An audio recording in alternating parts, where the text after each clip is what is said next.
And if you haven't heard the name Desmond, get ready for this trailblazing 11-year-old drag kid who RuPaul is calling the future. His bravery is inspiring so many.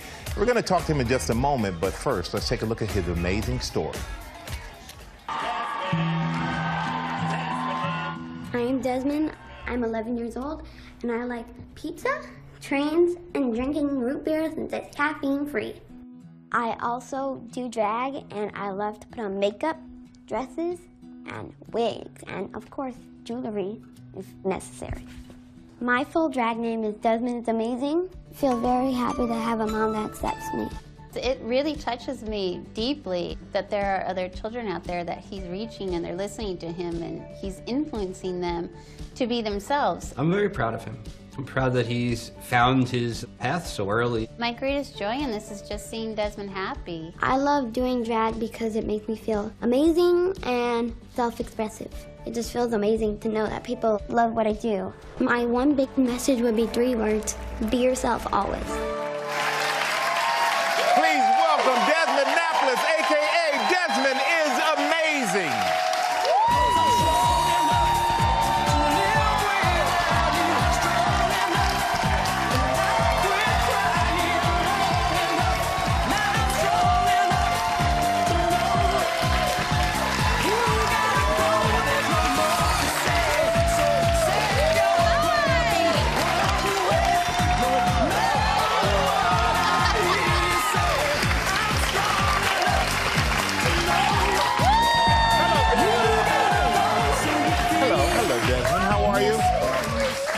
How you doing?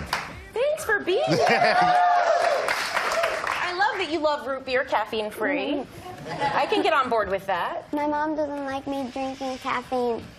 Does it make you hyper? Yeah, me too. They don't like when I drink caffeine either. But Desmond, you're one of the youngest and first drag queen/kids. And I've heard that you've gotten messages from young adults who look up to you for being who you are. What are some of the notes you've gotten? Some of the notes I've gotten are like that you inspire me very much, and I wish I could have had the support that you have when I was a child. Yeah. And your parents, we saw your parents in the piece that we did, and your parents are so supportive of you, but they've encouraged you to stay and be who you are. So how has that inspired you to be open about dressing in drag? They support me by letting me do what I want to do and letting me dress up and letting me play with makeup and trains. And yeah, I really like trains. When I'm at a drag, most of the time I'm playing with trains.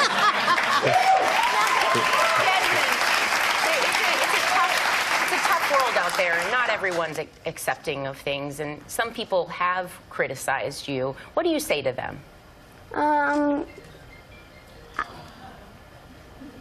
It's fine. Well,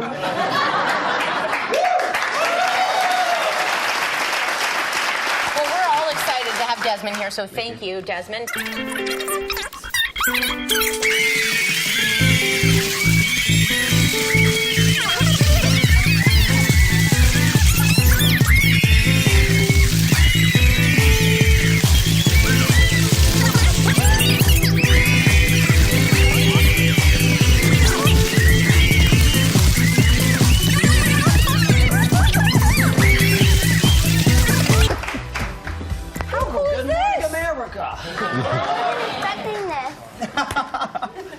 Shocked. Happily shocked. So for you three, when you see Desmond, what comes to mind? What do you think about? Inspirational. Yeah. Brave, courageous.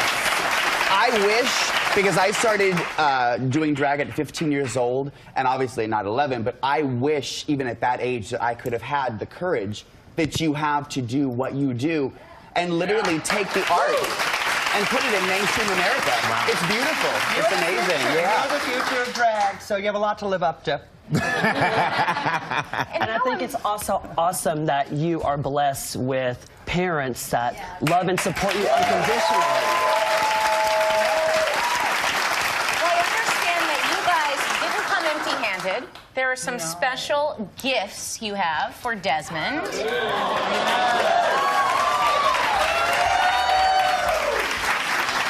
guys want to tell us what's out here real quick? Well, I drew Desmond a little green-haired lady. It's for you. It's to bring you good luck and prosperity in your future. And to eat iceberg lettuce. And to eat iceberg lettuce. Good roughage, okay? There you go. With tomatoes and cucumbers. Absolutely. And I brought you a gift basket of some of my favorite. Actually, you know what? Let me actually hand it to you because I think you need to have it in your Desmond, hand. look at those lashes. It is some of my favorite makeup essentials that I use always. And you know, you can never have enough black eyeliners. So my favorite black eyeliners in there. And I have a makeup tutorial DVD, so you can watch it and pick up a couple of tips and techniques. And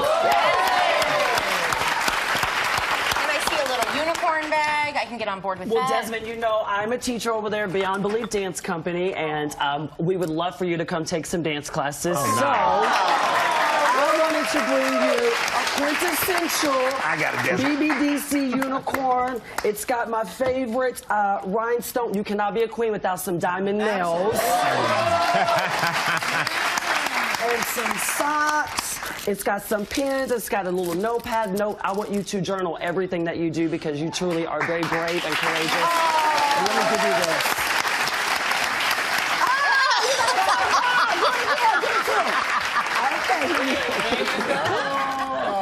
Thank you guys all for being here. Desmond, your parents. Yes.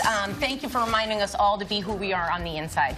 You can check out Alyssa Edwards on Dancing Queen on Netflix now. Thank you, Hedda Lettuce, Chanel, and Alyssa Edwards for being here. Despite the hashtag #MeToo movement, Hollywood is taking its debauchery and debasement of American culture to a new level. The entertainment industry is a primary influencer of American culture, and psychiatrists say children often mimic what they hear and see on television and in movies.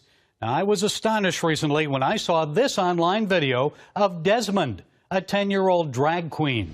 I put on some lip balm and that's when it began. You can do whatever you want with it, no matter what. Even if it looks like a disaster, just go out with it and it'll look fabulous. This look is a deconstructed Wonder Woman look. Desmond says he was first exposed to dressing up in drag when he saw a RuPaul performance on TV. To Desmond's parents, I say this: your son seems like a wonderful child, a good kid, but really? A drag queen at age 10? A 10-year-old doesn't have a mature understanding of sex. He's a child. Most parents would encourage their children to be doctors, lawyers, teachers, engineers once they become adults. But a 10-year-old drag queen? Why? You must be careful because whether it's LGBT fashion shows or the entertainment industry, there are plenty of predators out there ready to harm children. Just ask former child actor Corey Feldman, who said this about Hollywood. I can tell you that the #1 problem in Hollywood was and is and always will be pedophilia. That's the biggest problem for children in this industry. The casting couch even applies to children. Oh, yeah. And while Hollywood obsesses over gun control and the hashtag #MeToo movement, it's doing little to protect child actors and the American public from sexual predators and pedophiles. Actually, Hollywood is doing the opposite. At the Academy Awards ceremonies this year, an Oscar was awarded to the film Call Me By Your Name. It received the award for Best Adapted Screenplay. The movie's about an affair between a 17-year-old named Elio and a 24-year-old man, Oliver. The movie's described as an exploration of desire and power of impulses toward one another. The director said the story was about two boys who grow in the film. Boys? Really? You mean a 17-year-old minor, a child, and a 24-year-old man, an adult? Did you know that approximately 60,000 children are sexually abused in the United States each year? Those are the ones we know about. How many more go unreported? Well, 1 in 4 girls and 1 in 6 boys will be abused sexually before they turn 18. So why did Hollywood honor that film this year? Why in 2003 did it honor a known pedophile, director Roman Polanski? The Oscar goes to Roman Polanski, the pianist. Lansky was arrested in 1977 after drugging and raping a 13-year-old girl. He pled guilty to having unlawful sex with a minor, but Hollywood awarded him an Oscar anyway for Best Director. So why did the Academy even allow him to be nominated, knowing that he was a rapist and a pedophile? What message did that send to the world? Despite honoring a child rapist with an Oscar and awarding another one to a film about the sexual seduction of a minor, Hollywood still wonders why the Oscar ratings have hit an all-time low. And I'll tell you, it's not just because of the in-your-face political positions that television viewers are forced to endure. It's also because of the hypocrisy that we see in a time of #MeToo. Hollywood, it's time to stop the hypocrisy. Either you believe in protecting children or you don't. If you do, start acting like it. As you raise your fist and shout words of support for women who are abused on the casting couch, don't forget our children and grandchildren, what's being poured into their minds on the screens, the messages you send by your actions. And here's a warning to heed from the Bible. In Matthew 18:6, Jesus said, "If anyone causes one of these little ones, those who believe in me, to stumble, it would be better for them to have a large millstone hung around their neck and to be drowned in the depths of the sea." Well, I don't know about you, but at the end of the day, I'm just kind of glad to take this tie off my neck. I wouldn't want a millstone placed around it, or even worse, would you?